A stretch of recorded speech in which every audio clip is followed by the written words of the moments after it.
Hai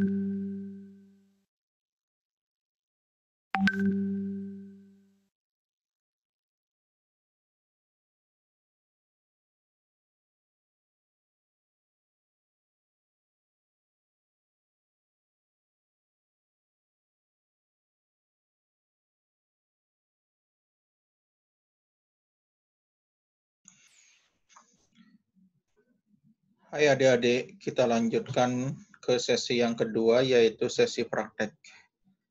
Pastikan dulu adik-adik sudah mendownload dan membuka bahan praktek yang tampilannya seperti ini, sudah menginstal aplikasi Pidata di laptopnya masing-masing.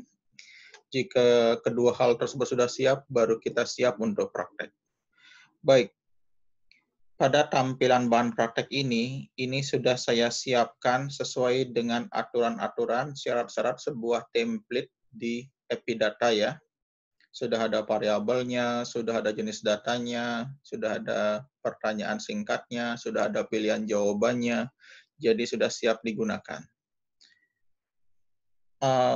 Ada hal penting yang perlu saya sampaikan, yaitu agar saat mengcopy bagian ini dan mem-paste di Epidata tetap rapi, tampilannya tetap rapi seperti ini, pastikan adik-adik menggunakan jenis huruf Courier New, size-nya 9, kemudian tebal ya, bold. Baik, kita langsung praktek ya. Silakan diblok seluruh bagian teks ini.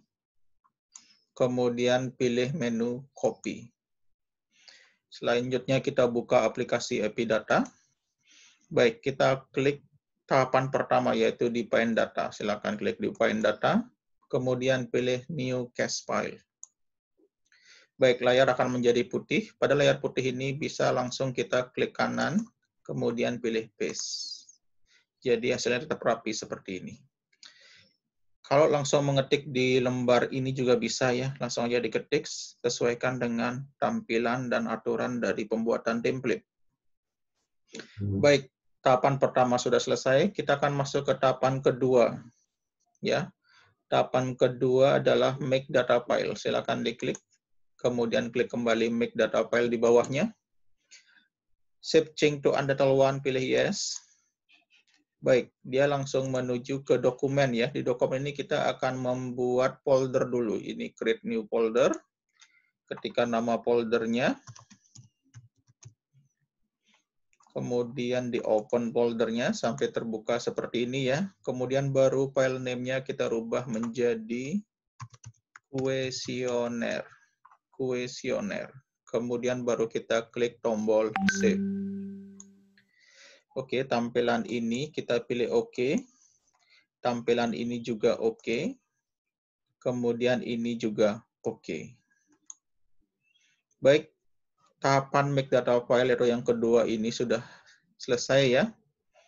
Jadi, kita akan lanjutkan ke tahapan ketiga yaitu cek. Pada tahapan ketiga ini kita akan membuat batasan nilai jawaban, lompatan soal. Ya, silakan klik menu cek. Kemudian akan langsung menuju ke folder tempat kita menyimpan tadi ya. Silakan klik questionnaire.rec. Kemudian klik open. Baik, tampilan cek adalah seperti ini. Kita akan bekerja menggunakan ini ya.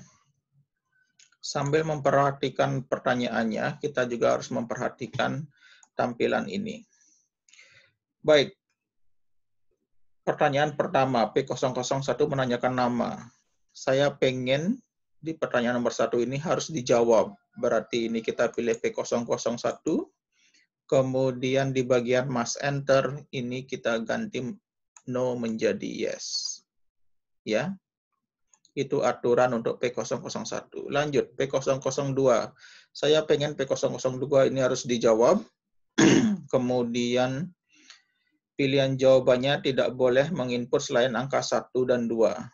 Caranya mengerjakan adalah kita klik P002 di sini, kemudian mas enter-nya pilih yes, kemudian ring legalnya ketik di sini 1/2. Oke, lanjut nomor 3. P003. Ini harus dijawab, berarti pilih yes. Pilihan jawabannya itu 1/6.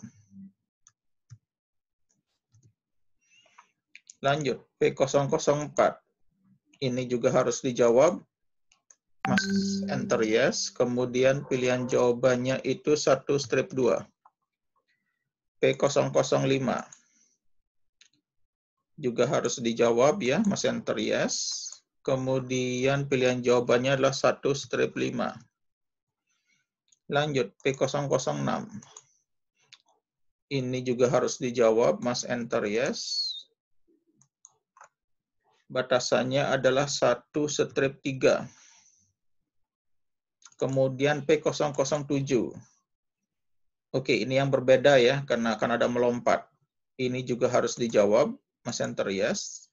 Pilihannya 1-2. Nah, di bagian jam ini kita ketikkan 2 tanda lebih dari.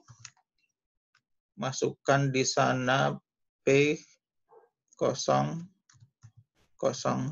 Itu artinya jika dijawab 2 atau tidak, responden akan melompat ke pertanyaan nomor 9. Tidak perlu menjawab pertanyaan P008. Itu maksudnya. Baik, P008, karena ini berupa string ya, inputan karakter, dan ini juga tidak mesti dijawab, berarti di sini tanpa pengaturan ya. Tanpa pengaturan. Lanjut ke P009. P009 itu harus dijawab, kemudian batasan jawabannya 1-4. Lanjut, P010. Ini juga harus dijawab, kemudian pilihan jenis jawabannya adalah 1-6. Oke, yang terakhir, P11. P11 ini juga harus dijawab. Pilihan jenis jawabannya adalah 1-2.